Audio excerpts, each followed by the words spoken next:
Gente, muito obrigado pela presença. Meu nome é Afonso Borges e eu faço o projeto Sempre um Papo já há 38 anos em Belo Horizonte, há 22 em São Paulo e em diversas capitais brasileiras. É através do Sempre um Papo que que resultou os festivais que eu tenho feito por Minas Gerais e agora no Rio de Janeiro. Eu comecei com o FLI Araxá, que já tem 12 anos, depois o FLI Itabira, que tem 4, agora o FLI Paracatu ano passado, e esse ano acaba de chegar do FLI Petrópolis, que a gente deu início também lá na cidade. Eu juro que eu não vou fazer mais festival nenhum, eu não dou conta, eu morro de tanto festival. Tem mais? Chega, Luana, só esses 4. O projeto Sempre um Papo é uma realização da AB Comunicação e Cultura, minha empresa, e da Kim Ross. É o patrocínio via Lei Federal de Incentivo à Cultura, a Lei Rouanet.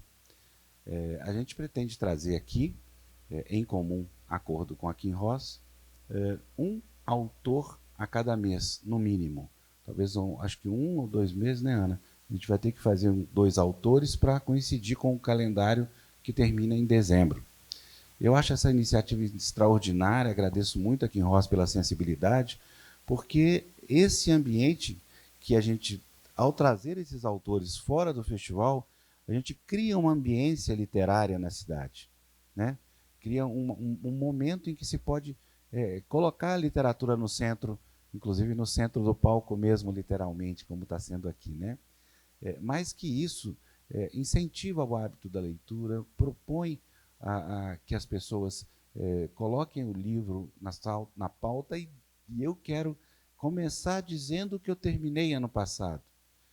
Caso alguém se interesse em abrir uma livraria aqui, que é uma cidade que não tem livraria, vai contar com, né, Jefferson, com o nosso apoio total, no sentido de vir autores para lançar livros e até mesmo facilitar questões burocráticas como a vinda objetiva dos livros em regime de consignação, entre outras coisas. Eu estou apostando muito nessa abertura, do qual até a própria academia também de letras vai também colaborar. É um início de trabalho, é uma ideia, e lanço essa proposta aí, já fiz até a sugestão, a Mariana, a promotora também, não sei se ela está aí, ela deu... Oi, Mariana. Mariana deu uma ideia ótima, que seria fazer aqui, como outras fundações pelo mundo afora têm, dentro das fundações, ter um espaço que tem uma livraria. Né? A gente já rodou tantas cidades. Quando eu comecei o FI Itabira, a situação lá era parecida, só que a livraria estava falimentar. Eu sugeri ao prefeito Marco Antônio Lage que fizesse um edital dentro da Fundação Cultural Carlos Drummond de Andrade, e lá hoje tem uma livraria linda, ótima, 4 anos depois. Então são soluções que a gente vem propor e que eu me coloco junto com o projeto e todo o meu trabalho nessa área à disposição de quem se dispor a fazer isso. Bem, Jefferson Tenório está aqui, ele vai começar uma palestra de 6 horas, logo depois quem sobreviver vai para os autógrafos. Tá? Então, boa noite, Jefferson. Gente, boa noite. Que alegria vê-los vocês aqui em Paracatu. Estou voltando a essa cidade, graças ao Afonso, essa pessoa incrível que tem feito muita coisa pela cultura brasileira. Quem conhece aí o projeto Sempre um Papo sabe das pessoas que já passaram por aqui, que já vieram aqui. Então é uma felicidade imensa. E digo que as feiras que o Afonso organiza, idealiza, são feiras, e eu já disse isso para ele, né, são feiras que servem como exemplo de como se faz uma feira literária, né, de como é que você consegue fazer esse grande encontro dos leitores com os autores. Né. Eu acho que e acho muito bonito também essa proposta, né, de ter uma livraria na cidade, né, assim, lá em Porto Alegre, né, que vocês estão acompanhando tudo que está acontecendo. Eu morei muitos anos lá. Uma das primeiras coisas que me assustou dos últimos anos é o fechamento de muitas livrarias e a abertura de muitas farmácias. Acho que isso diz alguma coisa do quanto estamos ficando doentes, né, para a gente precisar tanto de farmácia e cada vez menos de livros, né? Então, é uma alegria estar aqui com pessoas que vivem em torno do livro, né? Eu costumo dizer também que escolher o livro é um modo de viver. Ter um livro como companheiro é um modo de vida também. Jefferson, eu queria que você começasse falando um pouco sobre como você chegou ao Avesso da Pele. Porque o Avesso da Pele é o primeiro livro, não é o primeiro, né? Você tinha escrito uns contos antes, né? Mas é o livro que te trouxe, te levou até a literatura, né? Então, eu queria que você voltasse um pouco antes e colocasse essa história desse carioca que viveu até 14 anos no Rio e aos 14 foi morar em Porto Alegre. Então, eu me tornei escritor meio por acaso, né? Não estava nos meus planos me tornar um autor, não estava nos meus planos me tornar professor. Aliás, toda a minha trajetória me levava para um outro caminho. No Rio de Janeiro, eu morei pelo menos em 10... Hoje a gente estava conversando sobre isso, né, Afonso? Sobre a mobilidade que eu tive no Rio de Janeiro. Assim, morei em muitos lugares, por não ter lugar fixo, né, para morar. E a ida para o Rio Grande do Sul, né, foi também para que a gente tivesse uma vida melhor, né, um pouco melhor. Os meus parentes todos moram lá, né, a minha mãe, os meus primos, tios, todos moram lá. E a minha mãe, né, foi aos 16 anos para o Rio de Janeiro, e lá ela conheceu meu pai, que é cearense, e eu acabei nascendo no Rio. Depois eles se separaram e aí a gente voltou, né, a gente foi para Porto Alegre. Bom, aí a chegada em Porto Alegre foi bastante traumática, né? Primeiro pela questão da temperatura. Eu nunca tinha experimentado uma temperatura tão baixa, assim, né, de 10 graus. Foi o dia que a gente chegou em Porto Alegre. E também pela frieza das pessoas, né? Foi uma cidade muito difícil de fazer amigos, né, de ter pessoas próximas. Depois, as dificuldades financeiras e de lugares também para falta de moradia, até que, quando eu cheguei aos 17 anos, eu entrei num cursinho pré-vestibular, e era um cursinho que eu não pagava, porque eu não tinha dinheiro, era para pessoas negras e pobres. E fiz o vestibular 2 vezes, não passei. E até que no 3º ano eu conheci um professor de literatura nesse cursinho, e aí foi esse professor que me apresentou o mundo dos livros, né? Até então eu não tinha... O primeiro livro que eu li, eu tinha 23 anos, o primeiro livro que eu li de literatura. E, para mim, foi o grande acontecimento, né? Ter lido esse livro até o fim. E, a partir daí, então, eu me tornei um leitor, né? O primeiro livro que eu li foi um livro de contos do Rubem Fonseca, Feliz Ano Novo. Não sei se vocês conhecem ou já leram. Foi um livro que, curiosamente, foi censurado na década de 70, ficou quase 20 anos fora de circulação.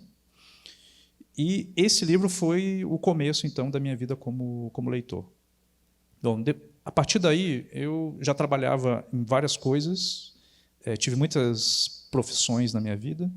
Trabalhei em feira livre, trabalhei como instalador de chuveiros em Copacabana. Depois trabalhei como telemarketing, trabalhei em lancherias, no McDonald's, em pizzaria, fui office boy, enfim, uma série de trabalhos, e eu não durava muito tempo nesses trabalhos também. Trabalhava alguns meses e depois ou eu era demitido ou pedia demissão. Eu sempre me sentia inadequado nesses lugares, até que entrei no curso de letras na Universidade Federal do Rio Grande do Sul, e lá é que eu comecei a entender que eu tinha um outro caminho, que era a sala de aula, né? Então, eu me tornei professor, ainda na graduação eu comecei a dar aulas, e aí veio a vontade de escrever, né? E aí comecei a pensar num livro que se chama O Beijo na Parede, e esse livro ele surge a partir de um conto que eu escrevi, que ganhou um prêmio no Paraná, né, o prêmio Paulo Leminski, e esse conto se chama Cavalos Não Choram. É o que vai dar origem ao meu primeiro livro, O Beijo na Parede. E até hoje, vendo a cena do cavalo em cima do telhado, né, essa cena que rodou o Brasil, lembrei desse conto, né, Cavalos Não Choram. Conta o conto. O conto é a história de um menino cuja mãe morre de câncer, e em seguida o pai comete suicídio. Super leve a história, né? O pai fica muito triste e aí não aguenta, e aí eles têm um cavalo que puxa a carroça, né? O pai ele trabalhava com mudanças, ele ajudava as pessoas a fazer as suas mudanças. E aí o modo de pagar o enterro do pai é vendendo o cavalo, né? E ele vende o cavalo, paga o enterro, paga um agiota, e o dinheiro que sobra ele compra um sonho. Ele vai na padaria e aí compra um sonho, e aí ele fica comendo aquele sonho, sentado assim na calçada, e aí ele pensa, né, que ele diz isso, né, não há palavra mais bonita para um doce como o sonho, né? E aí o conto termina. E essa cena está no Beijo na Parede, mais elaborada, né, depois mais adiante. Isso foi em 2013, publico O Beijo na Parede, e aí chego em 2018, publico Estela Sem Deus, o meu livro mais difícil, sobre uma menina de 13 anos que conta a sua história e o sonho dela de se tornar uma filósofa. É uma menina negra que mora em Porto Alegre e que tem uma relação difícil com a mãe, com o pai. Vou tratar de algumas questões polêmicas, e eu acho que se eu fosse censurado, eu deveria ter sido censurado pelo Estela. Né? Mariana acabou de me dizer isso aqui na hora que ele entrou. É mesmo? Não entendeu nada, né? O pessoal não entendeu nada do avesso, assim, né? Porque o Estela, eu acho que ele teria muito mais motivos para ser censurado do que o Avesso da Pele. Bom, aí eu publico o Estela sem nenhuma perspectiva de me tornar escritor. Eu ainda estava em sala de aula, trabalhando 36 horas como professor em escola pública e particular, até que conheço o Tom Farias, né, que é um dos curadores também da Fliparacatu. Conheço o Tom Farias em 2018, ele me pede o Estela para ler, ele lê o Estela e 3 meses depois ele faz um artigo no jornal O Globo, e a partir desse artigo aí o livro acabou chegando em muita gente, e aí chegou também nos editores da Companhia das Letras, que entraram em contato comigo e perguntaram se eu tinha um livro, um próximo romance. Eu não tinha, mas eu disse que tinha, né? Porque não é todo dia que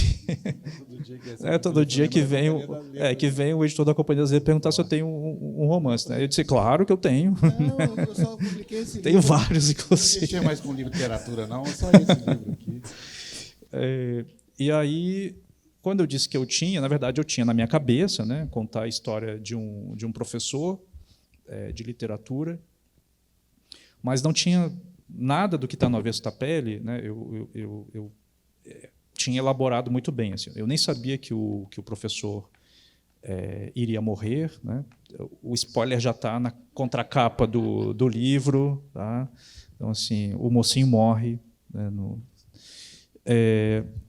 e aí, depois que eu recebi esse convite, eu entrei um pouco em pânico. Né?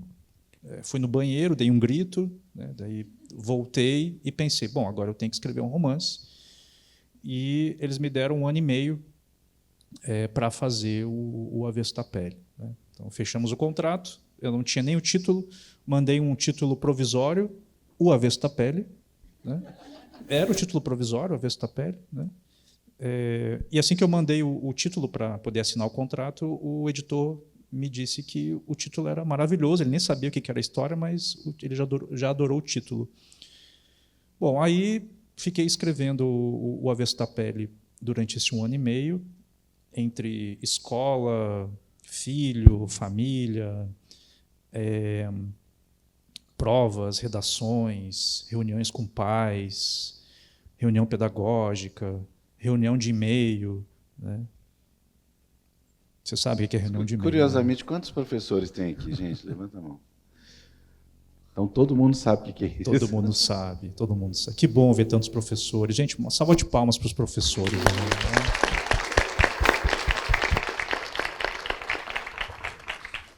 É um dos lugares onde eu mais me sinto à vontade para conversar é quando eu estou próximo dos professores. E fiz o livro, então, em meio a todo esse ambiente, né? E aí tem algumas coisas engraçadas. Quando eu entreguei o livro, eu estava trabalhando numa escola particular, católica, e não sei quem é que leu aí o livro, né? Mas tem uma parte em que o narrador fala sobre a reunião de pais, né? Que é um momento à parte da escola que só quem é professor sabe o que significa este momento da reunião com os pais, e principalmente se esses pais forem de escola particular, né? E aí eu descrevo, né, meio que chamando os pais de doidos, assim, né? E aí você entende por que os filhos são daquele jeito, né? Então, e aí o meu medo era, se a escola pega o meu livro e começa a ler, eles vão me demitir, né? Porque esse era o meu medo, assim, né, de perder o emprego por causa do Avesso da Pele. Bom, mas aí o livro ele precisava ter uma sinopse, né? E o meu editor me mandou uma mensagem antes do recreio, né? Eu falo recreio ainda, né? Antes do recreio, às 9h pouca da manhã, ele mandou uma mensagem dizendo assim: Jefferson, a gente precisa mandar uma sinopse, né, do livro, mas a gente não queria mandar a sinopse sem falar com você, né? Então você faz aí uma sinopse, me manda daqui a uma meia hora, assim, porque a gente precisa mandar já para a imprensa, não sei o que e tal. Bom, aí eu fiquei com aquela coisa assim, né? Tipo, deixo para lá e a editora manda, ou eu faço a minha sinopse, né, para ficar mais seguro, né? Então, bom, aí, vou ficar no recreio aqui dentro, né, da sala de aula e vou fazer a sinopse. Bom, aí bateu para o recreio, os adolescentes saíram. Aí eu comecei a escrever a sinopse, daqui a pouco bateu o padre, né, o padre que era o dono da escola, pessoa muito querida, assim, né? Ele: Jefferson, a gente tá, você sabe que é aniversário da escola, né? E a gente está com o Dom Bosquinho, né? Dom Bosquinho era um boneco, né, que representava a escola Dom Bosco, né? A gente está aqui com o Dom Bosquinho, né? Vamos lá tirar uma foto com ele, né? E com os outros professores. E eu pensando, eu digo não para o Dom Bosquinho, ou escrevo a minha sinopse. Bom, fui tirar foto com o Dom Bosquinho, tirei a foto e olhando para o relógio, porque o recreio é 20 minutos, e eu pensei, eu tenho que escrever essa sinopse, né? Bom, aí, faltando 5 minutos, eu me tranquei dentro do banheiro da sala dos professores, e lá, dentro do banheiro, no celular, eu escrevi a sinopse, e essa sinopse que está aí atrás. É exatamente essa sinopse que está aí atrás. Foi escrita no banheiro, depois de tirar foto com o Dom Bosquinho. Mas tudo isso para dizer que o glamour do escritor brasileiro, né, fica muito assim, as pessoas têm uma imagem, né? Outra vez também a editora me mandou. Não, peraí, eles leram o livro depois de te demitir? Como? Depois eles leram o livro da reunião? Depois que o livro saiu. Sim. Aí aconteceu, aconteceram várias coisas assim, né? Por exemplo, na primeira reunião de pais, quando o livro saiu, né? Aí o livro saiu fazendo estrondo, né? Assim, anunciaram que ia sair filme, vendido para sei lá quantos países. Aí, enfim, dei um monte de entrevistas. Aí os pais, né? Primeira reunião de pais, eles chegavam na minha frente. eu falando, né, do fulaninho, aquela coisa toda, não, porque ele não senta, ele não fica quieto, não, seu filho ele precisa participar mais da aula, né, aquela coisa toda e tal. Aí, no final, eles puxavam o meu livro, tá, agora a gente quer o autógrafo do senhor. Né? Naquela página.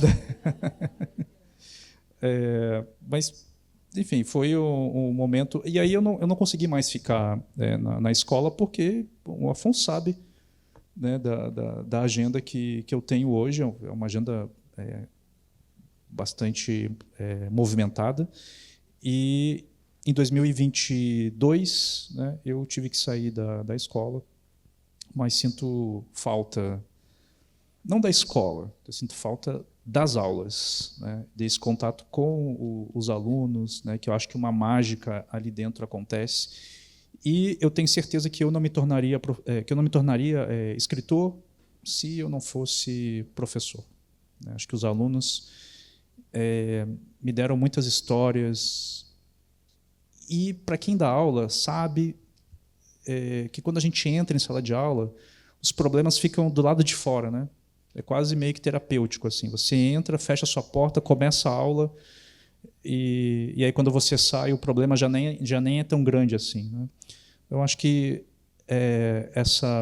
esse contato com os alunos foi muito importante para eu poder fazer livros como O Avesso da Pele.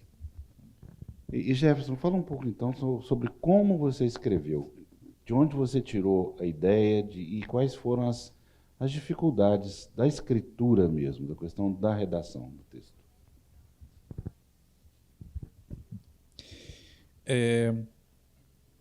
Acho que a primeira coisa é a falta de tempo. Né? A falta de tempo é um dos principais fatores assim, para que eu pudesse fazer O Avesso da Pele. Mas como era um livro que eu já tinha ele há muito tempo na minha cabeça, né, e eu já sabia mais ou menos o que eu queria contar, e o modo como eu organizo o meu livro, nem posso dizer que é uma organização, porque é completamente arbitrário, né? Cada livro eu fiz de um jeito, e O Avesso da Pele foi completamente sem qualquer tipo de organização. Né? Eu criei várias pastas no meu computador, e aí escrevendo, e aí depois eu juntei tudo num documento. Né? Acho que a parte mais difícil foi, primeiro porque eu não achava que O Avesso da Pele seria um livro que iria causar algum tipo de curiosidade nas pessoas. Né? Quando eu mandei o resumo do livro, não é esse, né? Antes do livro ser escrito, o meu editor pediu que eu escrevesse para ele o que era o livro, porque eles estavam contratando um livro que eles não sabiam o que era. Né? E aí eu precisava dizer o que era. Aí eu disse que era a história de um professor de literatura negro no sul do país que tem problemas com o filho, com o casamento, e que ele sofre abordagens policiais. Esse era o resumo que eu mandei. Se eu fosse um editor, eu ficaria desconfiado desse livro, assim, né? Porque, aparentemente, parece que não tem, né, muita coisa interessante aí. Bom, então, eu escrevi um livro achando que não era um tema ou um assunto que poderia trazer alguma novidade para a literatura. Né? Então, fui nesse sentido. Agora, o mais difícil mesmo foi encontrar o tipo de narrador. Né? Esse narrador foi muito difícil de encontrar. Eu comecei escrevendo em terceira pessoa. Aí eu vi que não estava funcionando. E aí, durante uma prova que eu estava aplicando numa das escolas onde eu trabalhava, eu tinha uma raiva de ficar cuidando prova, né, porque eu achava que era uma perda de tempo, né, ficar ali parado, cuidando para ver se os alunos estavam colando ou não estavam colando. Acho que aquela aula foi a aula que eles mais colaram, né, porque não estava prestando atenção no que eles estavam fazendo. E aí foi nesse momento que veio essa voz narrativa do você. Então, acho que o segundo capítulo começa assim, né? Você está na sala de aula, aí você se aproxima de um aluno, o aluno pede para ir ao banheiro, e aí ele vomita, né? E aí começa, né, a história. Eu lembro que eu comecei a fazer esse capítulo na minha cabeça, assim, né? Esse você. Quando eu cheguei em casa à noite, eu transcrever aquilo que eu tinha pensado. E aí, quando a minha ex-mulher chegou, eu li para ela. E quando eu li para ela, ela olhou para mim e falou: isso que você está fazendo é muito diferente. E era diferente porque era um você, mas é um você dito por um eu. Então, quem está narrando a história é o Pedro. É ele que está narrando, mas está se dirigindo ao pai. Então, fazer esse narrador híbrido, é que foi o que ela achou de diferente. Aí eu pensei, bom, acho que encontrei a voz narrativa desse livro. E aí depois foi o tempo mesmo da reescritura e da escritura. Né? E eu fico pensando assim, todo livro... Um livro é um mistério, né, gente? Tantos editores e autores escreveram livros esperando que seriam grandes livros e nunca tem uma explicação. Você conseguiu, hoje, aqui sentado, encontrar o ponto de atração do Avesso da Pele para as pessoas?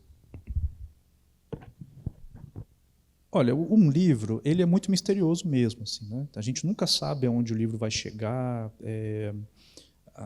Às vezes a gente tem uma grande expectativa e aí não acontece nada. Né? No meu caso do Avesso da Pele, eu não tinha grandes expectativas e aí o livro aconteceu. O livro foi acontecendo. Né? Faz 4 anos que eu publiquei o livro e há 4 anos ele vem, de alguma forma, ele vai chegando nas pessoas. Né?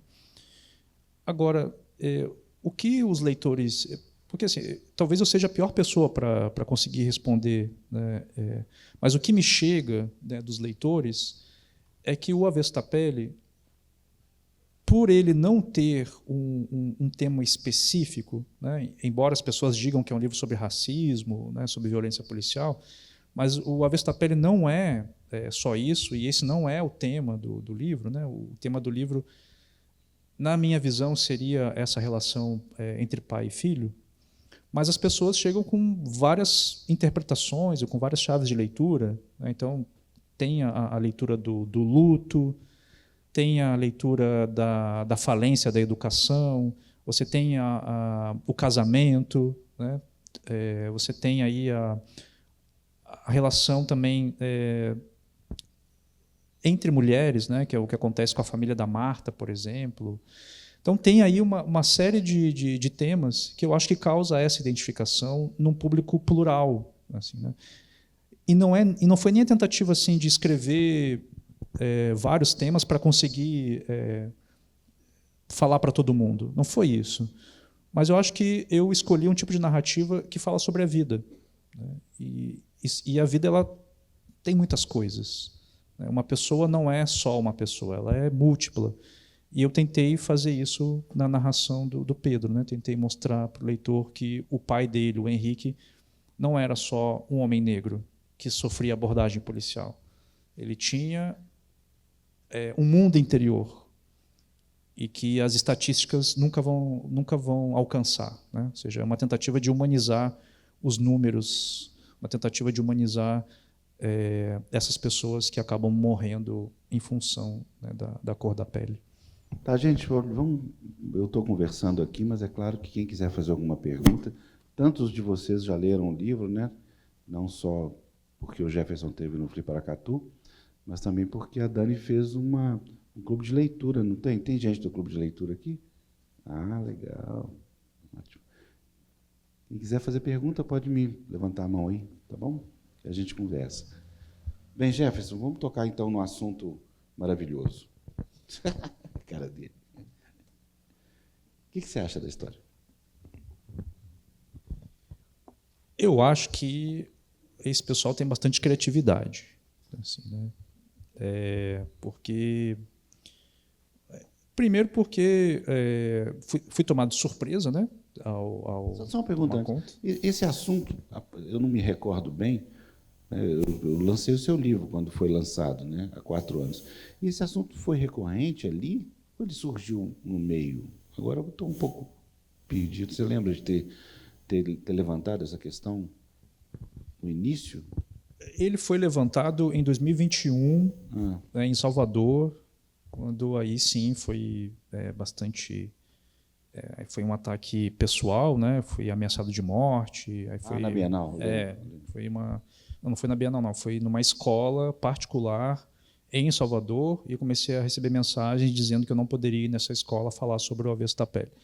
Mas o motivo da censura, naquela época, não foi pela linguagem. Né? Isso que me causou surpresa. Né? Agora, na época, nessa primeira censura, foi por causa do tema, da temática, que eles identificaram que era uma ofensa aos policiais, que era uma ofensa ter um livro que falasse sobre a abordagem policial, e era uma época também em que o bolsonarismo estava muito forte, muito latente, e aí descobrimos que pais de alunos bolsonaristas que estavam fazendo as ameaças para mim. Né? Não foi fácil, né? Você lembra que a gente se falou na época? Você estava no hotel? Eu fiquei 5 dias preso num hotel, não podia sair, com receio, né? Porque as mensagens que eu recebia diziam que sabiam o bairro onde eu estava. Um dia que eu estava na praia, eu recebi uma mensagem: e aí, como é que está a praia? Né? Aí ali eu vi que a coisa era bastante séria, assim, né? Aí eu fui para o hotel e fiquei os 5 dias. Dei a entrevista para o jornal o Globo, que foi o primeiro que soltou a notícia, porque eu pensei, eu preciso deixar isso público, né? Para que as pessoas saibam o que está acontecendo. Depois disso, depois desse evento, né? Eu ouvi, assim, em algumas escolas, de pais reclamando do conteúdo do livro, mas nada sobre questão de sexo, pornografia. Era mais que os pais julgavam que era um livro militante, ou que era um livro de esquerdista, ou que era um livro que falava mal dos policiais. Né? Mas dos professores, ninguém nunca tocou no assunto. Não, eu não recebi nada assim de professores. Assim, sempre tinha essa coisa assim de pais, ou um aluno ou outro que questionava também. Assim, né?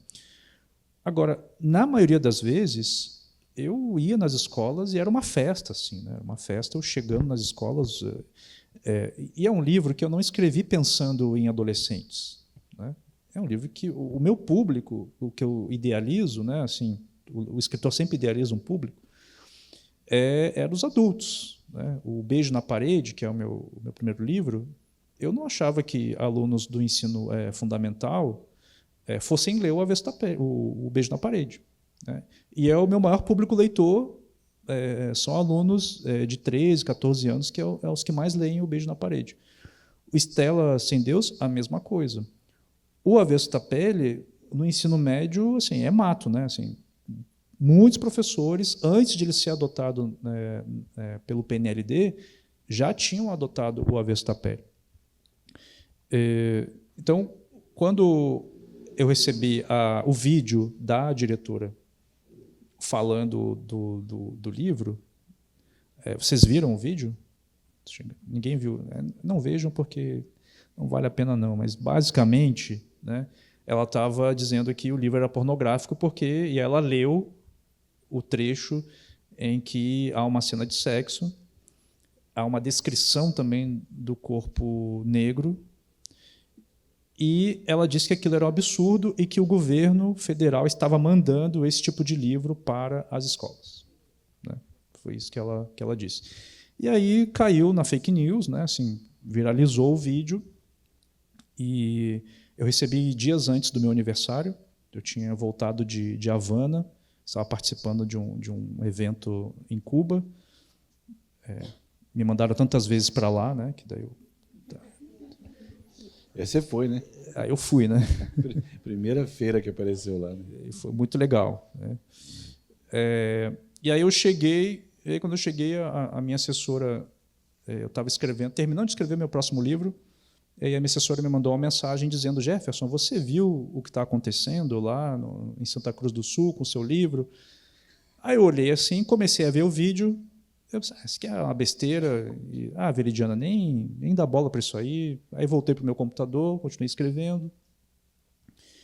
E eu estava justamente numa parte que tem muitos palavrões no próximo livro. Né? Estava mesmo, assim, não era? Estava ali, até por uma sugestão do Marcelino Freire, escritor, né, que eu li para ele uns trechos, e ele disse até para eu colocar outros palavrões, né, diversificar. Assim, né, então. Eu estou ali escrevendo e tal, daí daqui a pouco a Veridiana me liga. E aí, quando a Veridiana me liga, é porque é sério. Né? Ela só me manda mensagem, mas quando ela liga é sério. Né? Daí eu atendi. O que foi, Veridiana? Jefferson, acho que você não entendeu o que está acontecendo. Né? Olha quantas visualizações tem, olha quanta gente já se manifestou, não sei o quê. Aí, quando eu vi a proporção da coisa... Decidiu ficar em Cuba mais um ano. Daí eu decidi aumentar os palavrões no próximo livro. E aí eu vi que a coisa era séria mesmo, e a partir dali entrei no meu inferno astral, porque veio de tudo, veio xingamento, acusação, as pessoas dizendo que eu que estava mandando o livro para as escolas, assim, teve de tudo, assim, né? Então aquele final de semana foi um final de semana terrível, assim, né? Aí eu pensei, não vou entrar nessa assim de ficar com receio, de ficar com medo, né? Mas aí já nos dias seguintes já começaram as pessoas apoiando, os vídeos, né? Muitos professores. Professores em peso, né? Os professores em peso, assim, me apoiando, dizendo, não, a gente adotou o livro aqui, sim, a gente vai ler, e escola particular, escola pública, foi assim, realmente muito importante que tivesse essa reação. Aí depois a gente teve as instituições, né, a ABL fez uma nota, a União Brasileira dos Escritores também fez nota. Enfim, eu nem me lembro de tantas. Recebi moção de apoio da Câmara de São Paulo, de Porto Alegre. Assim, foi uma série de reações. Né? Teve a fala da Fernanda Torres também, que foi muito a leitura dela. Do Chico Buarque, da Eliane Alves Cruz, ou seja, uma série de pessoas que leram e falaram, apoiaram, né, o Avesso da Pele. Mas me fala um pouco aqui mais sobre isso, fala um pouco mais para a gente. A gente está. Que momento você sentiu que esse negócio pesou? Olha, a coisa começou a pesar quando a recolha dos livros de fato começou a acontecer. Né? Então, primeiro foi uma ameaça, né, em Santa Cruz do Sul. O secretário do núcleo regional mandou um ofício para a escola dizendo que sim, que ia recolher os livros. E o governo do Estado, né, do Rio Grande do Sul, a Secretaria do Estado, não permitiu que houvesse a recolha dos livros. Né? Isso foi logo na primeira semana. Na semana seguinte, né, aí começou a recolha de fato dos livros em outros estados. Né? Aí começou no Paraná, depois foi para Goiás e aí chegou no Mato Grosso do Sul. E a recolha de livros é física mesmo. Assim, né? O pessoal foi lá nas escolas e bibliotecas da cidade, levaram o livro para a secretaria com a desculpa de que iriam fazer uma avaliação pedagógica, né, do livro.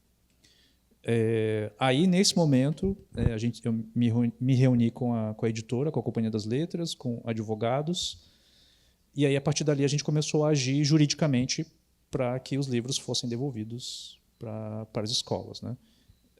E aí, isso durou quase um mês. A editora mandou com um mandato de segurança, pedindo para que as partes se manifestassem, para que o secretário se manifestasse. Eles não se manifestaram, e se eles não se manifestaram, eles tinham então que devolver os livros, né, para a escola e bibliotecas. E foi o que aconteceu até algumas semanas atrás. Daí teve a devolução, né, dos livros. Pergunta? Como é que você chama? Boa noite. Boa noite, meu nome é Carla. É muito bom receber vocês aqui novamente em Paracatu. Eu queria saber um pouquinho, assim, de depois de passar por isso tudo, como que foi, assim, qual foi o sentimento com a premiação, com o Prêmio Jabuti, pelo Avesso da Pele? O prêmio veio em 2021, né, o Prêmio Jabuti, e não sei se vocês conhecem como né? Assim, o Jabuti, qualquer pessoa pode se inscrever, qualquer escritor pode se inscrever, né? E aí depois tem os finalistas, os 10 finalistas, depois os 5 finalistas, até chegar no vencedor. Né? quando eu fiquei entre os 10, né, e as pessoas que ficaram, os escritores que ficaram entre os 10, são pessoas que eu conheço, são pessoas relativamente próximas, né, e pessoas que eu admiro, assim, né, e eu pensei, nossa, cheguei, né, no finalista do Jabuti, né. Aí tá, daí quando chegou nos 5 finalistas, aí eu pensei, a coisa ficou séria, né, 5 finalistas.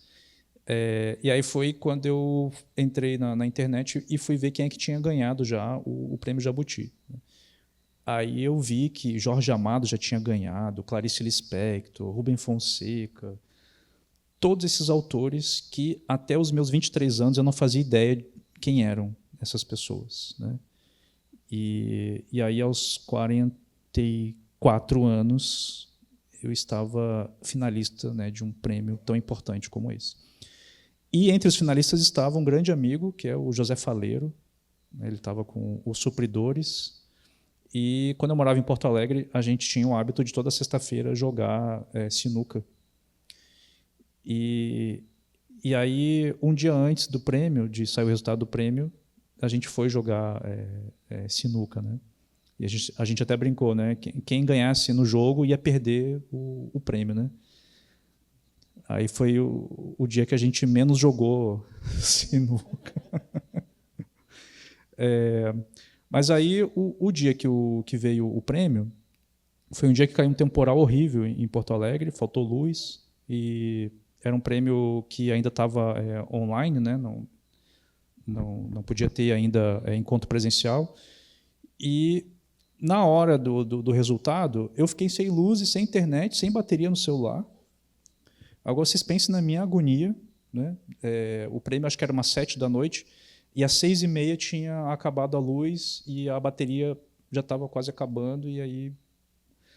Bom, aquela chuvarada, a rua toda escura, e daí deu 7 horas, deu 7h30, deu 8 horas e nada, daí eu pensei, eu vou sair no meio dessa chuva aí, vou encontrar um lugar para pelo menos saber o que está acontecendo, né?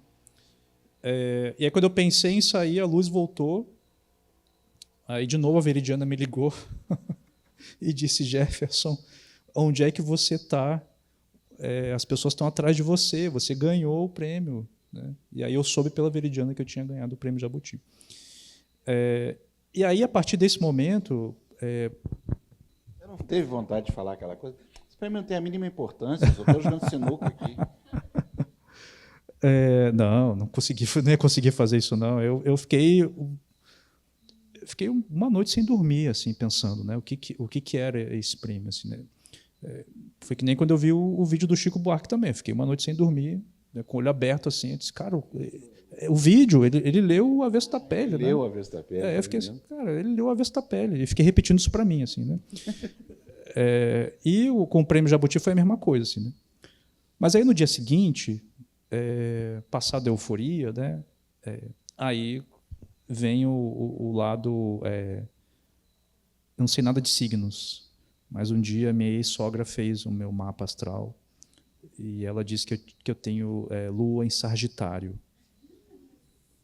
Não faço ideia do que significa, mas ela disse que lua em Sagitário é o que me faz realizar as coisas e me põe no chão, né? Porque no chão deitado, assim, né? Assim, ancorado, né, na realidade, né? Porque eu sou pisciano, né? Nossa. E aí pisciano é aquela coisa aérea, assim, né? Onde é que eu tô, né? Uma coisa meio... e aí veio o choque de realidade, assim, no sentido de, bom, ganhei esse prêmio, é importante, mas sigamos, né? Precisamos, né, escrever e tal. Mas o prêmio, ele é muito interessante porque ele te abre portas, assim, muitos convites acabaram surgindo. A partir dali me convidaram para ser professor visitante na universidade em Brown, né, nos Estados Unidos, na cidade de Providence, que fica ao norte, né, dos Estados Unidos. Eu nunca fui para os Estados Unidos, não tinha visto, não tinha nada, não falo inglês, e fui convidado para ir para... Você fala Brown bem, fala de novo. Brown. Mas é a única coisa que eu falo, viu? Assim, há pouco tempo eu descobri como é que se fala oi em inglês. Como é que é? Hi. Hello. Mas foi uma experiência bastante interessante, assim, né? Primeiro eu não aceitei, porque eu disse para a professora que eu não falava inglês, então não teria a mínima chance de ir para lá. Mas aí ela me ligou e disse, não, deixa eu te explicar como é que é essa sua vinda, né, para Brown. É assim, você vai chegar aqui, você vai dar aula para alunos da pós-graduação, são alunos americanos e brasileiros, tem um australiano, e que falam fluentemente português. Então, essas aulas serão em português. Então, é uma inversão, né, do colonialismo. Né, assim. Aí eu pensei, gostei disso. Né, e aí fui para lá, fiz o visto e fiquei 6 meses dando aula de teoria literária, meio escrita criativa, assim, foi uma mistura, né? E aí fui com a esperança de aprender inglês, mas não aprendi nada. Inclusive teve uma cena muito interessante que aconteceu lá. Na casa onde eu morava, tinha uma padaria na frente. Era a única padaria que eu ia porque tinha um português lá, né?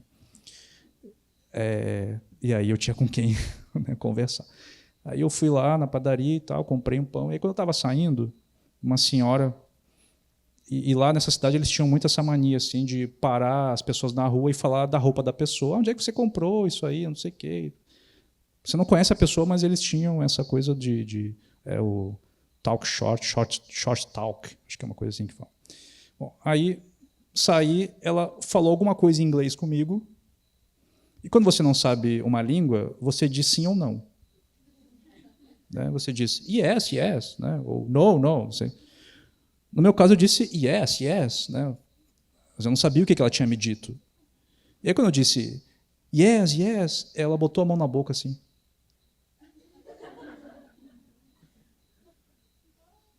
Really? Yes. No. Ok. E saiu assim, né? Agora, o que ela poderia ter me perguntado? Até hoje eu me pergunto. O que ela poderia ter perguntado? Você não perguntou, não? Eu voltava. Porque não faz... Eu nem lembrava. O que ela falou ali? Eu nem lembrava da pergunta dela, né?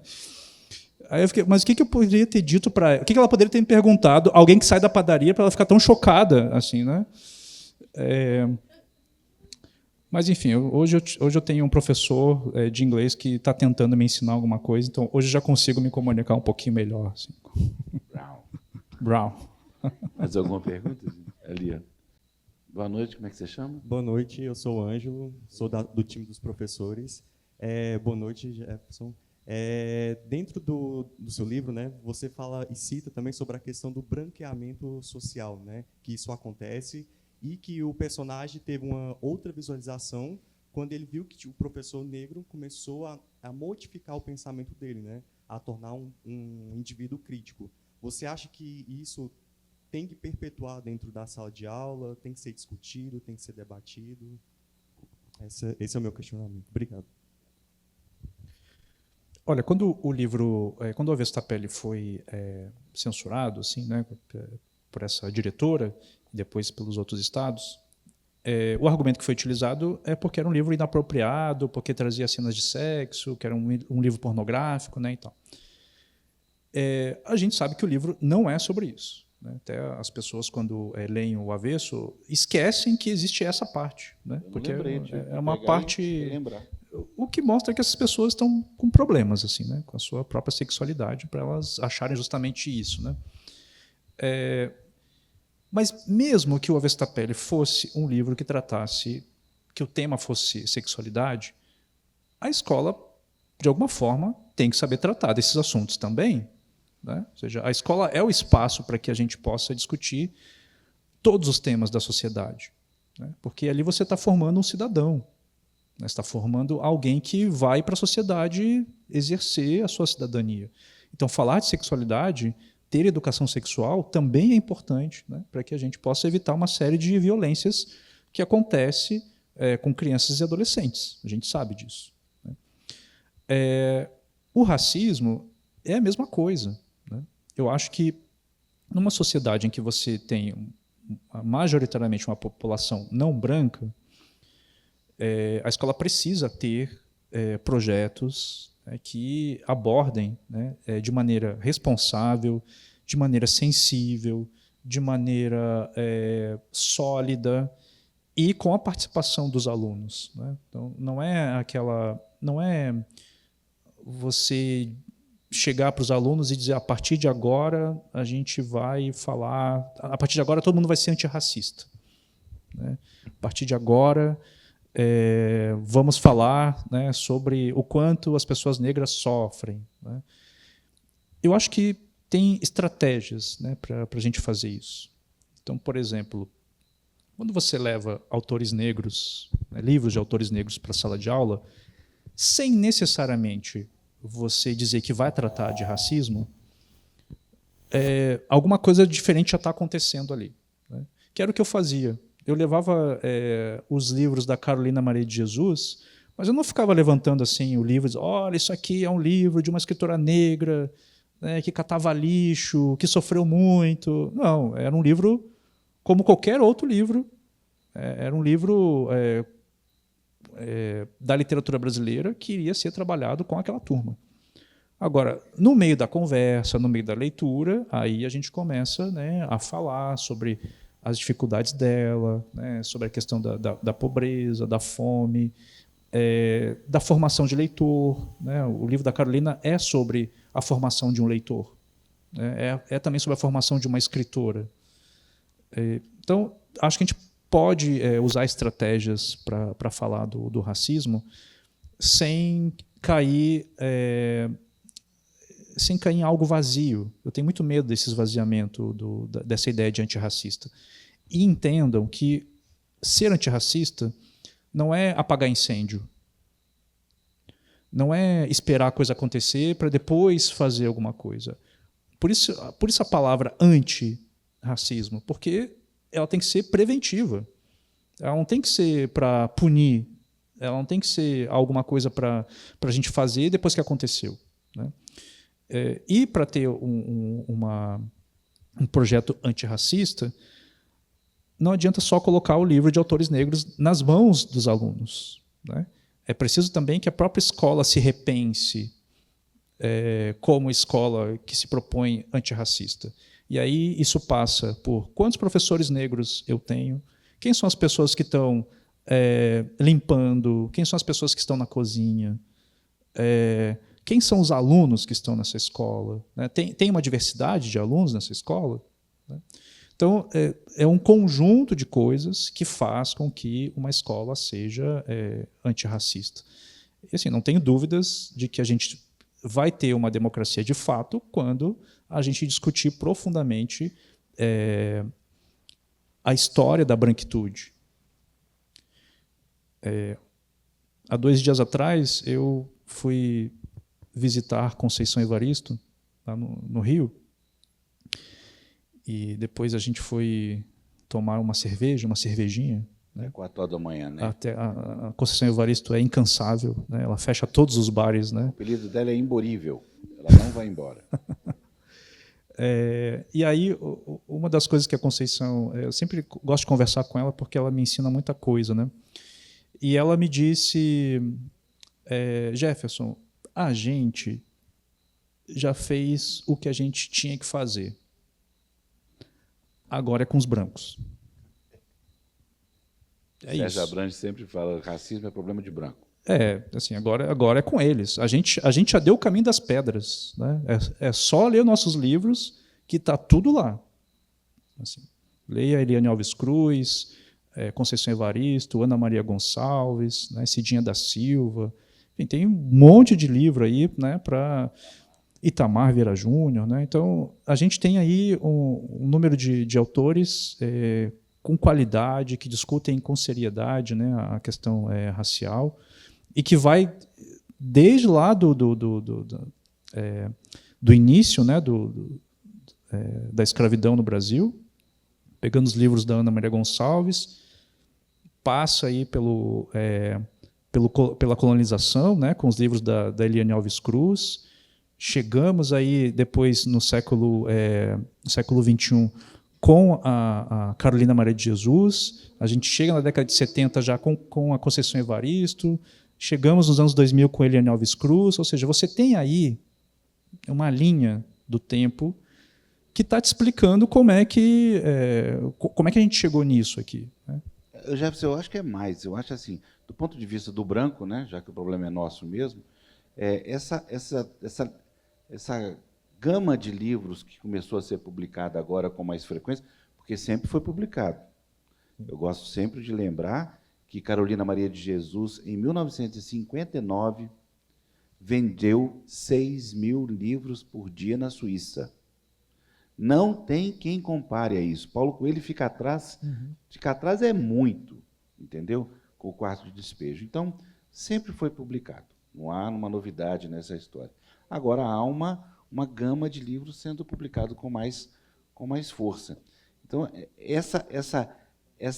para a gente, isso é uma revelação. O caso do Cais do Valongo, da Eliane Alves Cruz, por exemplo. Vocês conhecem a história do Cais do Valongo? Rapidamente, assim, você podia contar rapidamente, porque é um cais que todos os historiadores brasileiros, e todo mundo sempre procurou. A pergunta é muito simples. Chegou milhares, milhões de pessoas escravizadas ali no Rio de Janeiro. Todo mundo sabe que dentro de um barco daqueles, chegava metade vivo, outro metade morto, né?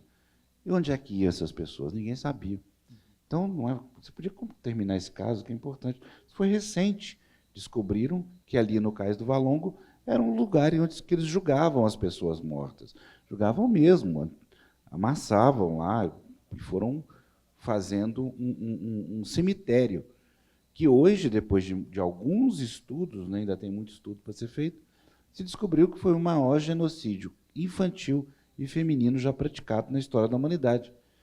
Tanta mulher e menino morreu ali, né, que estão os ossos, né, através do estudo dos ossos, que veja bem, gente, isso tem 2011, 2007, é muito recente que descobriram o Cais do Valongo. Então, essas histórias que estão sendo contadas pelo Itamar, pelo Jefferson e por tantos outros, para nós é novidade, porque a gente conhece a história embranquecida, a gente conhece a história, e não é muito tempo atrás, onde Machado de Assis era branco. Veio dali. Então, é importantíssimo que a gente também, que tem capacidade de fazer isso aqui, que é esse encontro, também coloque essas pessoas, porque, em primeiro lugar, é uma reparação. Reparação vem legal. Mas, em segundo, é um encantamento. São histórias sensacionais. A história do Itamar, a história da Conceição e tantas histórias que estão surgindo, para mim, a cada livro que eu leio é uma nova revelação.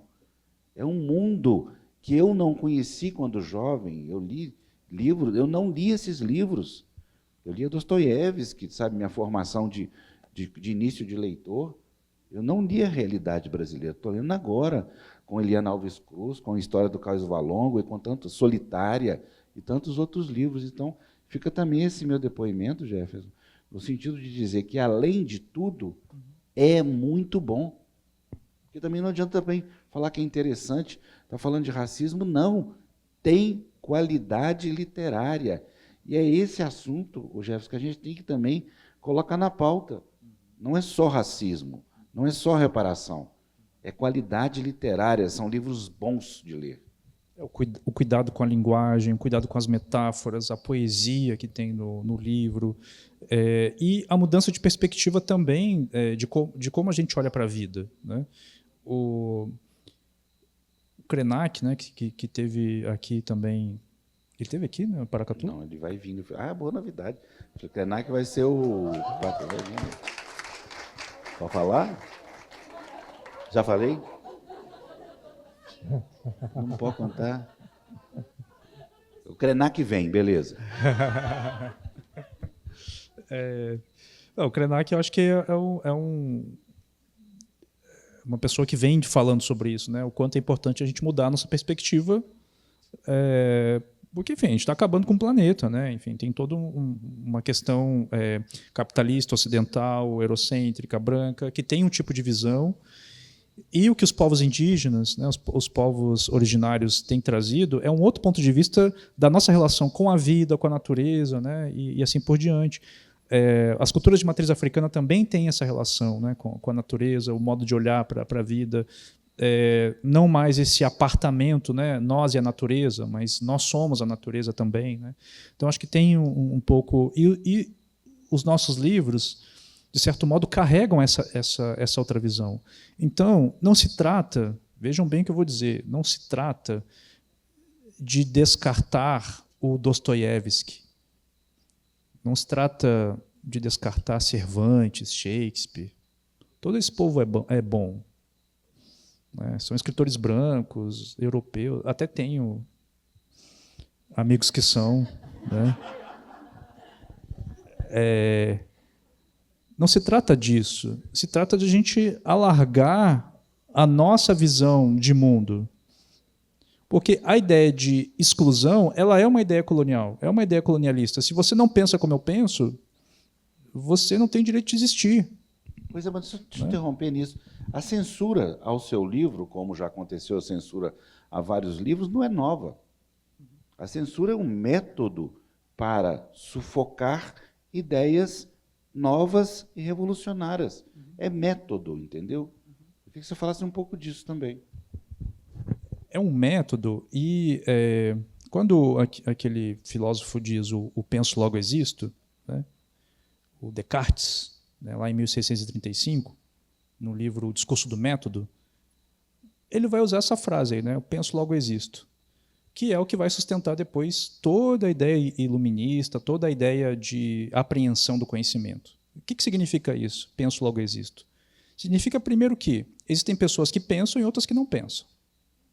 Né? Depois, para você existir, você precisa pensar. Se você não pensa, você não tem o direito de existir. Agora, em quem que ele está pensando quando ele tem essa ideia de de alguém que pensa? Europeus. Tudo que está fora da Europa não são pessoas que pensam. Agora, mesmo que a gente admita que essas pessoas pensem, se elas não pensam como eu penso, elas não têm o direito de existir. É sobre isso. Né? Ou seja, a colonização é uma imposição de modo de vida, de modo de pensar. Se você não pensa desse modo, você é um bárbaro, você é um selvagem, ou você não tem direito à existência. É disso que a gente está falando. Então, o que a gente está propondo, né, as nossas histórias, é virar um pouco essa lógica e mostrar que, sim, nós pensamos, produzimos conhecimento e, quiçá, esse conhecimento pode tornar a vida das pessoas melhores. Se a gente tirar, né, toda essa carga que a gente acabou herdando. Né? Agora, sobre a censura como método, Afonso, e eu sempre tenho um olhar marxista da coisa. Né? Eu acho que tudo está a serviço do mercado e a censura também está a serviço do mercado. Porque tudo aquilo que não consegue ser identificado e codificado pelo capitalismo, ele dá um jeito de ou aniquilar com isso que não é codificado, ou ele dá um jeito de ganhar dinheiro com isso. Né? E a arte e a literatura, geralmente, são produtos, botar produtos entre aspas, que o capitalismo não consegue codificar muito bem. Né? Por exemplo, para o capitalismo é muito importante definir quem é homem e quem é mulher. Porque daí eu sei que produtos eu posso oferecer. É muito importante para o capitalismo saber quem é branco e quem é preto. É muito importante saber quem é adulto e quem é criança. Tudo que fica no meio termo, né, tudo aquilo que não consegue, que não tem uma codificação muito específica, o capitalismo dá um jeito de tentar codificar ou exterminar, porque isso aí pode ser algo perigoso. Né? E uma das formas de eliminar aquilo que é diferente, aquilo que não é codificado, é o fascismo. É o fascismo que faz o trabalho sujo do capitalismo, né? Que vai lá e diz, olha, você não pode existir porque o capitalismo não deu conta de saber bem o que você é, então vamos dar um jeito de tirar. E uma outra questão, só para terminar essa parte da censura, é que o capitalismo não sabe lidar muito bem com a questão do desejo. E eu não estou falando de qualquer desejo. Eu estou falando dos desejos íntimos. Porque a família tradicional brasileira é um lugar de interdição de desejos. Pode ver, família tradicional brasileira não fala de sexo na mesa do jantar. Olha, não fala nunca. É um assunto proibido. Ou seja, o silêncio é um método. E por que não se fala? Porque dentro dessa família tradicional brasileira você está criando corpos dóceis. Esses corpos dóceis é que depois vão virar não cidadãos, mas consumidores. E padronizados. E padronizados. Em padrão. Quanto mais dócil é um corpo, mais consumidor ele vai ser, porque ele vai ser uma pessoa que não tem crítica, é uma pessoa que se deixa levar, né, pelo que é oferecido, né? Por isso que é tão perigoso para o capitalismo a questão do desejo, né? E aí, toda vez que esse desejo, de alguma forma, aflora, né, vem alguém e diz, olha, você não pode seguir aquilo que você gosta, porque o seu desejo tem que ser voltado para o consumo, não para a sua felicidade. Exatamente, né? Deleuze já falava sobre isso, né? Essa codificação da subjetividade. E aí, quando o capitalismo não consegue, vamos eliminar, né? Porque... Agora, pensem comigo, o que foi que aconteceu depois que o Avesso da Pele foi censurado? De positivo. Obrigado aí, diretora. Né? Hoje vocês estão na frente da pessoa que mais vende livro no Brasil. É o maior liderante. É verdade. Mas não estou rico não, viu, gente? Do dia que direito autoral dá dinheiro. Nossa, aí eu vou estar... Mas é isso, acho que... Não, e outra coisa, seguindo sua linha de raciocínio, a pega da censura do Avesso da Pele foi a questão do sexo, mas será que foi só isso?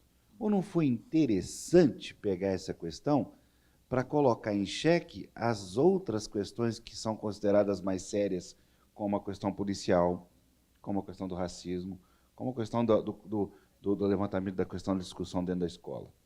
Então, foi uma coisa, uma oportunidade, né, que os fascistas, que as pessoas que têm essa postura mais conservadora, pegaram para discutir o livro que discutia questões bem mais sérias do que aqueles 3 trechinhos ali, né, de gente que não leu Capitão de Areia, né, não leu Jorge Amado. Proibido Jorge Amado.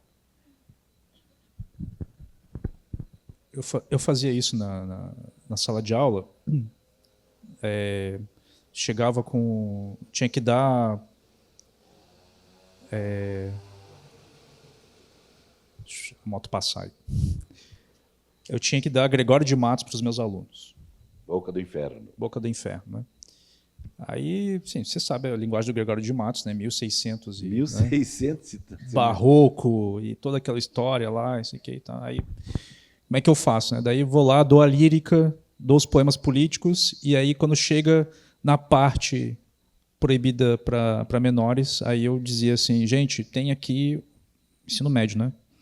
Tem aqui essa parte aqui do Gregório de Matos, que tem muitos palavrões, então assim, eu não vou dar essa parte aqui para vocês. E aí virava as costas e continuava a escrever. Quando eu virava, já estava todo mundo lá no celular, né, atrás. Ó, eu não disse nada, eu disse para vocês não... Né, não porque a coisa mais eficaz, né, que você faz é proibir alguma coisa, né? Se proíbe, daí é que a pessoa... Né, se você botar lá uma caixa lá dizendo não olhe aqui, ou não aperte aqui, alguém vai lá e vai apertar o tal do botão, né? Foi o que aconteceu com o o avesso da pele. Mas, no caso de Santa Cruz do Sul, o que eu percebi é que o interior do Rio Grande do Sul é um lugar muito conservador, preconceituoso, racista. As comunidades indígenas e quilombolas sofrem muito, né, no interior do Rio Grande do Sul. E não me surpreendeu que a censura tivesse começado lá, né? Porque, vejam bem, é um livro de um autor negro que discute questões raciais, que discute a violência policial, e é tudo que esse povo conservador, ultraconservador de direita não quer conversar. E, além disso, ainda tem o capital político, né, essa cooptação do discurso político que deu certo com a ascensão, né, da extrema-direita no Brasil. O método das fake news, né, das informações falsas, também é um método, e que eles sabem muito bem utilizar esse método. Então, foi tudo junto, né? Essa cooptação política, e estão usando, e vão usar, né, não só o meu livro, mas outros livros, outros objetos de arte, como capital político para convencer as pessoas. Olha o que esse governo está fazendo com as nossas criancinhas, né? Esse zelo, né, pelas crianças. Isso é uma coisa muito esquisita, né? Porque sempre, quando querem fazer um tipo de defesa, dizem: olha o que estão fazendo com as nossas crianças e tal. Então, é realmente assustador, né? Elegia, né, do que o Caetano fez, é uma tradução do Augusto de Campos de um poema do John Donne, de 1620. Deixa que minha mão errante adentre, atrás, na frente. 1620. Tem uma pergunta ali? Boa noite a todos. Meu nome é Ana Luísa.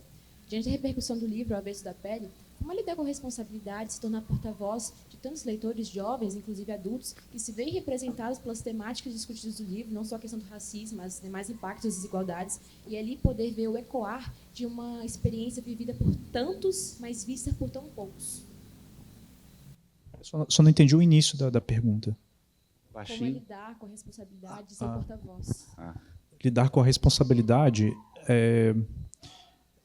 eu acho que toda vez que eu entrava na sala de aula, eu tinha já essa ideia de responsabilidade, né? Acho que o professor, quando ele entra na sala de aula, ele já tem...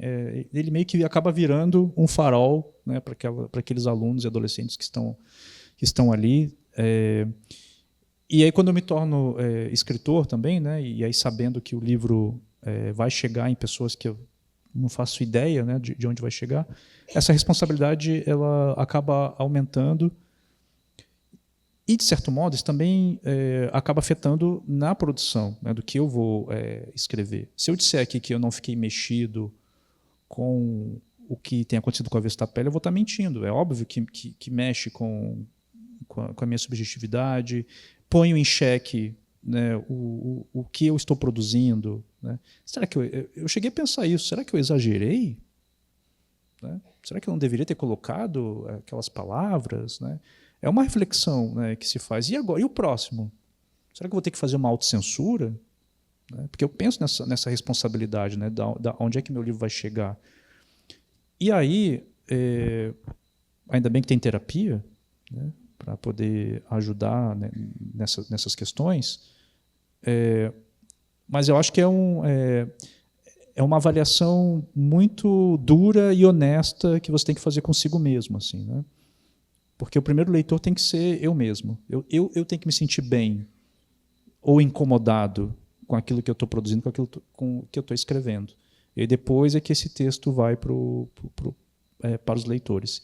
Se eu tiver apaziguado com o meu livro, quando ele vai para o mundo, aí eu acho que eu posso ficar tranquilo com a minha Defina consciência. apaziguado.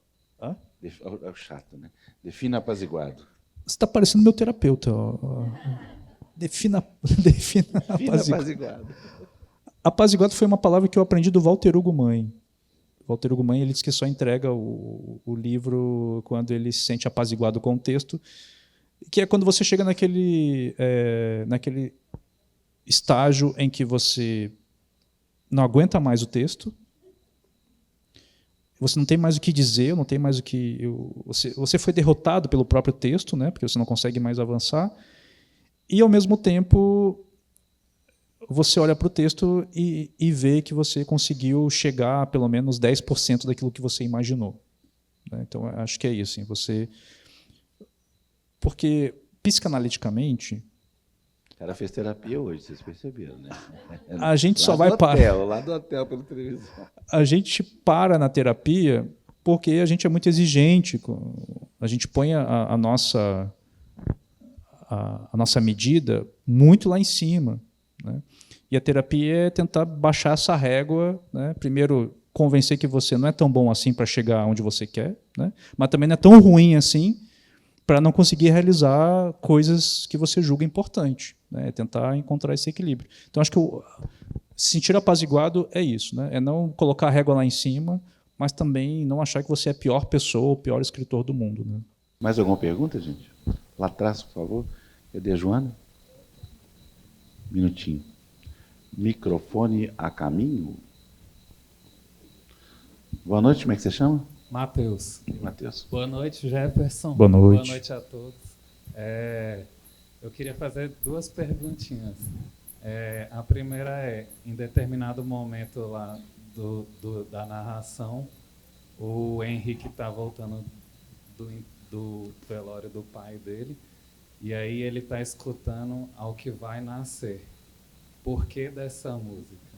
E o segundo questionamento seria, em determinado momento lá na sala de aula, o professor Henrique também convence de uma certa forma os meninos a lerem o Dostoiévski. E aí eu queria saber de você como é que faz para alunos como aqueles lá do EJA, terem essa sensibilidade de poder lerem Dostoiévski ou Conceição Evaristo, ou que seja. Porque no livro ele teve uma sensibilidade, né, de usar um tema pertinente no momento para fazer a abordagem e seduzir os alunos. Como fazer isso? Obrigado.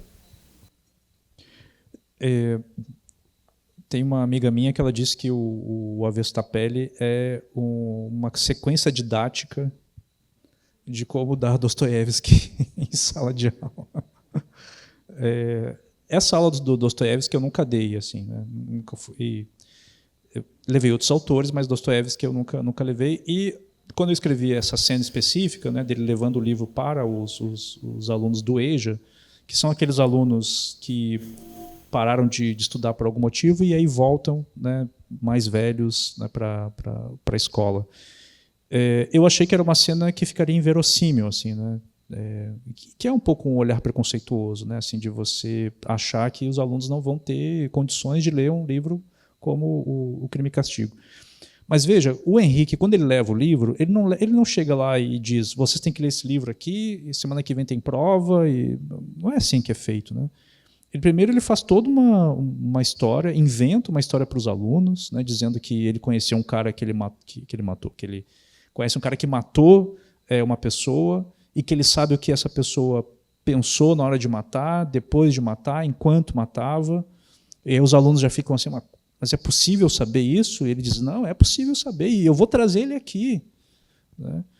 Só naquilo ali os alunos já ficam, né, numa expectativa. Né? E aí ele vai para casa, decora trechos do Crime e Castigo, tira cópias do trecho, leva para os alunos, começa a representar, né? Então ele faz uma leitura dramática do livro, né, de trechos do livro com os alunos. Era para ler 5 páginas, ele lê 40 páginas, né, com esses alunos. Né? Então houve ali uma preparação para chegar no Dostoiévski. Assim, né? Então não foi uma coisa superficial assim, nesse sentido. E, certa vez, numa escola particular, e era uma escola particular de classe média, não era classe média alta, né? Então eu tinha alunos bolsistas também, né? Então, eu queria trabalhar tempos verbais com os alunos do primeiro ano do ensino médio. E tempos verbais é um saco. Assim, vamos combinar, né? Que você fica lá, né, eu fazia, tu fazia, eles faziam, né? Assim, né? E aí eu pensei, vou fazer diferente. Aí a gente fez uma aula filosófica sobre o tempo. Aí cheguei para eles e falei assim, vocês já pararam para pensar que o passado não existe? Ele, o passado já passou, né? Ah, é verdade. Vocês já repararam que o futuro também não existe? Porque não aconteceu ainda. Ele diz, é verdade, professor. E vocês já repararam que o presente também não existe? Como assim? No momento que eu disse isso, já não é mais presente. Daí eles, mas então o tempo não existe? É onde eu queria chegar, pessoal. Né? E aí eu levei trechos do Proust, do Em Busca do Tempo Perdido, um escritor francês, que fala sobre quando ele come uma bolachinha e toma um chá, né? A bolachinha que os alunos apelidaram carinhosamente de Madalenas. Né? E aí eu li com eles esse trecho, expliquei algumas palavras, vocabulários, depois a gente fez as madeleines na cozinha, tomamos chá, aí eu perguntei para eles se eles tinham sentido alguma coisa, né? Daí um aluno muito espertinho disse, se fosse chá de cogumelo, né, professor? Eu disse, rapaz, você não diz uma coisa dessa aqui na minha aula.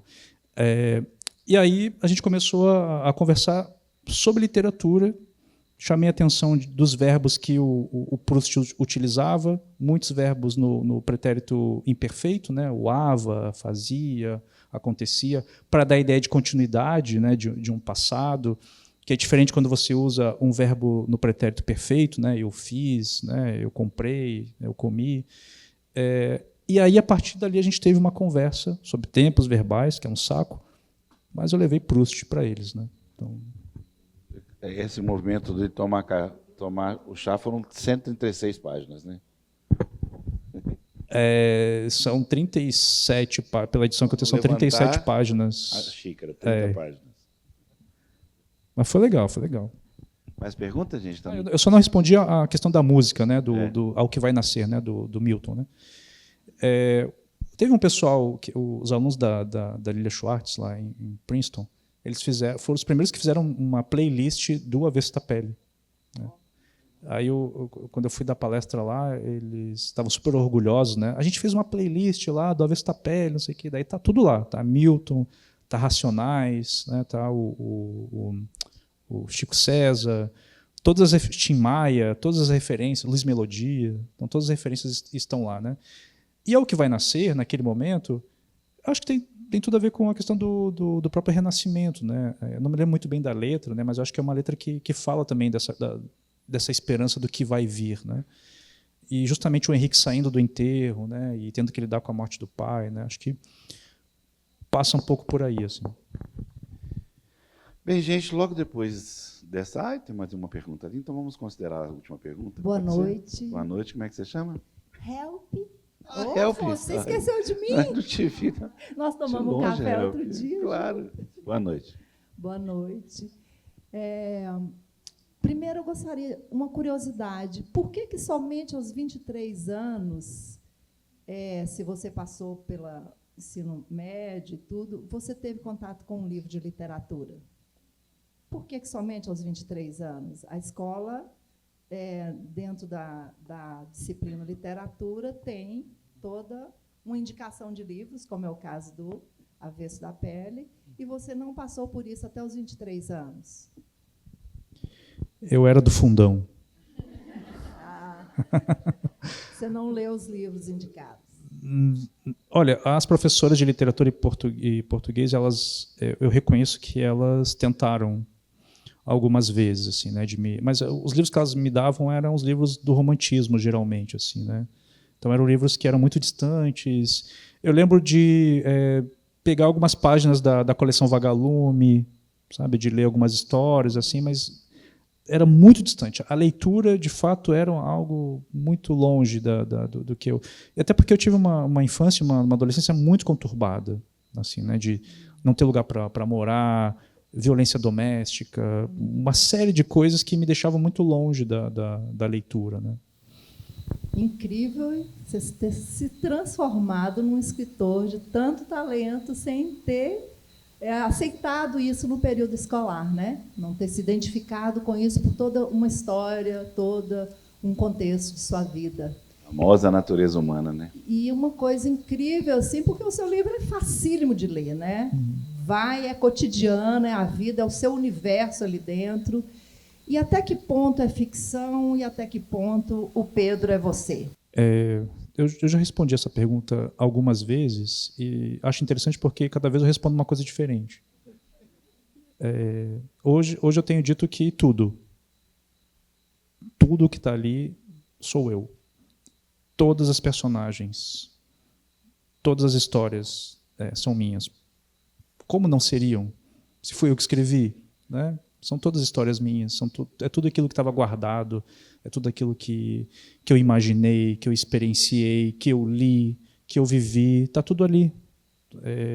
Eu não acredito numa literatura que não seja contaminada pela experiência do escritor. Todo livro de literatura é biográfico. Mesmo os livros de fantasia, mesmo os livros que pareçam muito distantes da vida do autor, todo livro de literatura é uma espécie de autobiografia. A única questão é que existe um filtro, que é o filtro da linguagem, que é o filtro da elaboração linguística, né, da imaginação, da fantasia, ou seja, eu invento coisas, misturo com coisas que eu vivi, de modo que nem eu mais sei o que é meu e o que é a literatura. Até o Mia Couto fala, tem em mim um pouco de tudo que li, né? Uhum. E agora eu quero puxar um pouco, aproveitar um pouco de você, porque eu estou terminando um livro agora de escrita criativa também, de temática regionalista do Sertão Mineiro, onde é um romance de ficção, mas estou toda lá dentro, a minha vida está toda lá dentro, e muita criação para trazer um envolvimento maior do leitor, minha intenção.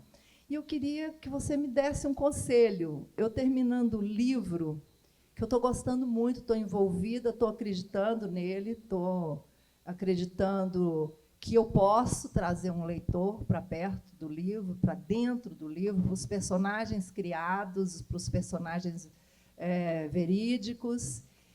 E o que você me aconselha quando eu tiver com esse livro pronto, em termos... Eu olhei lá, vi, nossa, Companhia da Letra, que é a do Avesso da Pele, né?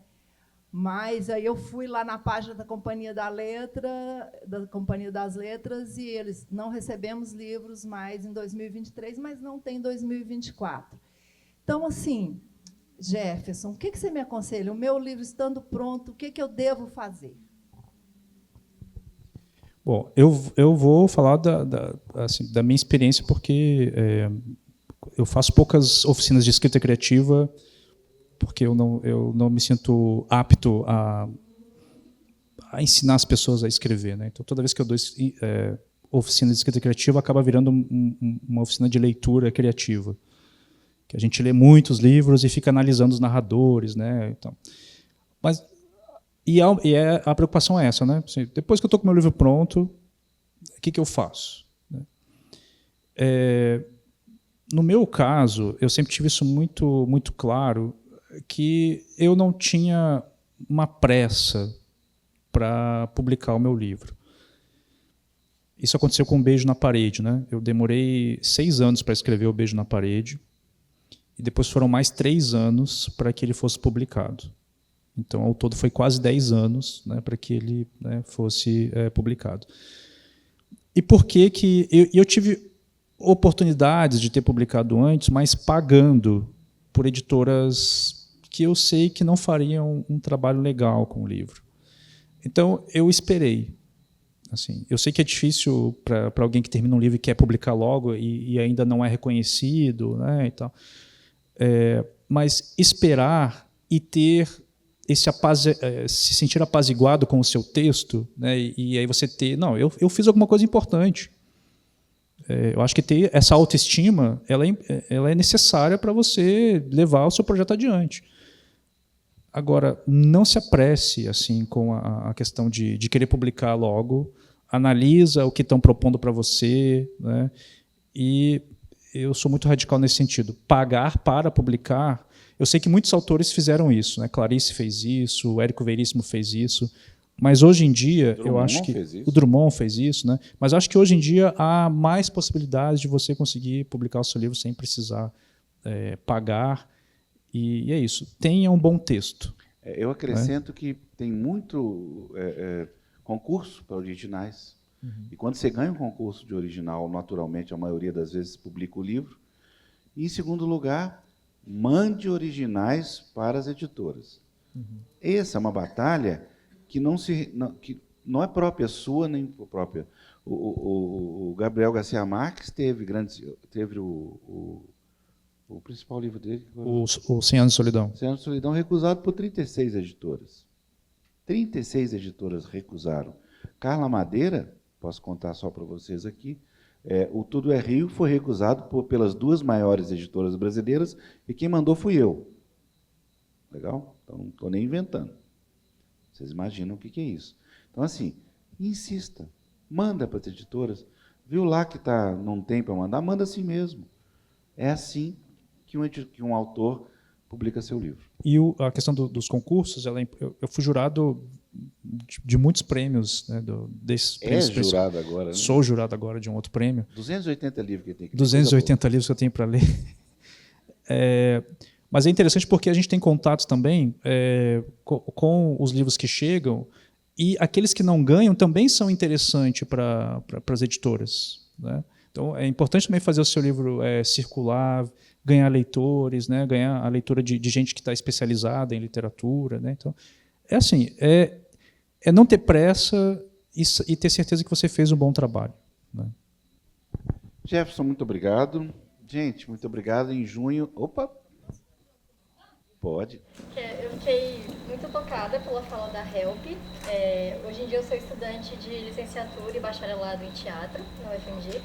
E ela fez parte, né, da minha educação básica no ensino das artes na escola. E aí eu me senti tocada quando você perguntou para ele, né, por que só aos 23 anos? E aí eu acho interessante hoje em dia pensar nesse aluno que está dentro da sala de aula e que ele não só aceita, né, o que é dado para ele, porque eu acho que a relação de ensino-aprendizagem não é sobre você transmitir um conhecimento, mas você está ampliando o repertório a partir de vários repertórios que estão ali dentro da sala de aula, né? Então, você está dialogando com um estudante na sala de aula que também é perpassado por outras experiências singulares. Então, como que você, como professor, como tantos professores que estão aqui, dialoga com essas diversas experiências vividas na sala de aula? Então, por que não trazer um autor brasileiro, por exemplo, antes?